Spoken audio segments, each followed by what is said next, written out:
سید الرحمن صاحب یہ ارشاد فرمائیے کہ تربیت کی بات ہو رہی ہے تو دو طبقے ہیں، یا استاد ہے یا محراب و منبر ہے. جی تو یہ ارشاد فرمائیے کہ ہمارے جو علماء ہیں کبھی انہوں نے، آپ نے دیکھا ہے کہ انہوں نے جو شدت پسند عناصر ہیں مذہب میں، مفتیان ہیں، علماء ہیں، کبھی کسی نے ان کی حوصلہ شکنی کی ہے؟ سر کیا فرماتے ہیں؟ بسم اللہ الرحمن الرحیم.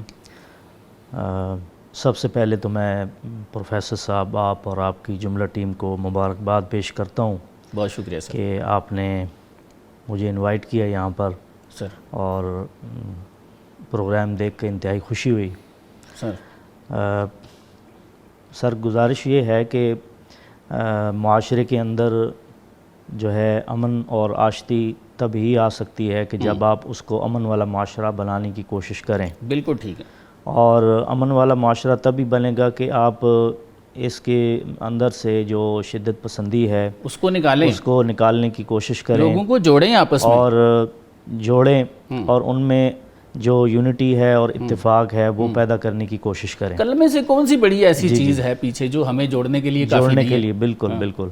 حجۃ الوداع کے موقع پر رسول اللہ صلی اللہ علیہ وسلم نے جو آپ نے خطبہ ارشاد فرمایا، اور اس میں آپ نے یہی فرمایا کہ کسی گورے کو کالے پر اور کالے کو گورے پر، عربی کو اجمی پر اور اجمی کو عربی پر کوئی فضیلت حاصل نہیں ہے الا بالتقوی، مگر جو تقوی ہے بالکل ٹھیک، اس کی فضیلت اپنی ہے اور مقام ہے. بالکل. رسول اللہ صلی اللہ علیہ وسلم نے بھی اپنی زندگی مبارک کے اندر جو ہے امن و آشتی کا ہی درس دیا ہے، اور آپ نے ریاست مدینہ اور جو اسٹیٹ آف مدینہ کی بنیاد رکھی اور فاؤنڈیشن رکھی، اس کے اندر یہ ایلیمنٹ مد نظر رکھا کہ آپ نے تمام قبائل اور ٹرائبلز کو، خاندانوں کو اور مختلف مذاہب کو آپ نے ایک پلیٹ فارم کے اوپر اکٹھا کیا. بالکل. اور سب کے لیے ایسی کنڈیشنز رکھی جو ویلیوبل بھی تھیں اور اخلاقی اور سماجی حوالے سے، معاشرتی حوالے سے ان کے لیے بینیفیشل تھیں. سر کیا سمجھتے ہیں جتنی ضرورت اتحاد کی ہمیں آج ہے، کیا اتنی کبھی پہلے تھی؟ سر بالکل ہر دور کے اندر اتحاد کی ضرورت رہی ہے. آپ شروع سے انبیاء کرام علیہ السلام سے چلیں، ہر ہسٹری کے اندر جتنے بھی معاشرے رہے ہیں، مجتمع رہی ہے، اس مجتمع اور سوسائٹی کے اندر اتفاق اور اتحاد کی ضرورت رہی ہے. صحیح. یہ ایک الگ بات ہے کہ کسی معاشرے میں زیادہ رہی ہے، کسی میں کم رہی ہے. اگر فی زمانہ بات کی جائے تو ہمیں اس وقت انتہائی یونٹی اور اتحاد کی ضرورت ہے. بالکل صحیح. اور اس میں جو مین سٹریم ہے وہ علماء کرام کی ہے، اور جو ہمارے ریلیجیس جو اسکالرس ہیں ان کی ہے کہ وہ اپنے محراب و منبر سے امن و آشتی کا درس دیں، اور صوفیاء کرام کے نقش قدم پر چلتے ہوئے جس طرح علامہ رومی رحمۃ اللہ علیہ اور علامہ سعدی رحمۃ اللہ علیہ نے ساری زندگی جو ہے وہ امن و آشتی کا درس دیتے ہوئے اپنی نثر اور نظم کے ذریعے سے آپ نے معاشرے کے اندر ایک امن اور صلح کا پیغام دیا ہے، بالکل جو نہ صرف یہاں بلکہ یورپین کنٹریز میں اس وقت سائیکالوجی کے اندر علامہ رومی رحمۃ اللہ علیہ کی جو کتاب ہے مثنوی، اس کو بطور سلیبس پڑھایا جا رہا ہے، اور شیخ سعدی کی گلستان کو پڑھایا جا رہا ہے. میں بڑا حیران ہوا کہ جب مجھے اسٹڈی کا موقع ملا مختلف یونیورسٹیز میں، تو شیخ سعدی کی جو گلستان ہے اس کے تقریباً 25 سے زائد مختلف زبانوں میں ترجمے ہو چکے ہیں، اور اس کو بطور سلیبس یورپین کنٹریز میں پڑھایا جاتا ہے یونیورسٹیوں میں بطور تربیت کے. کیا ہم ان بکس کو اپنے اداروں کے اندر پڑھا رہے ہیں؟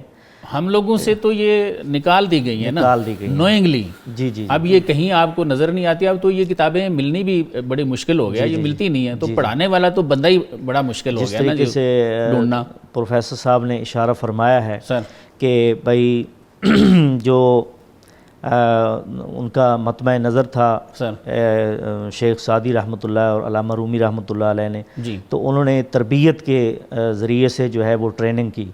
تو اس وقت تعلیم سے زیادہ ٹریننگ کی ضرورت ہے، تربیت کی ضرورت ہے.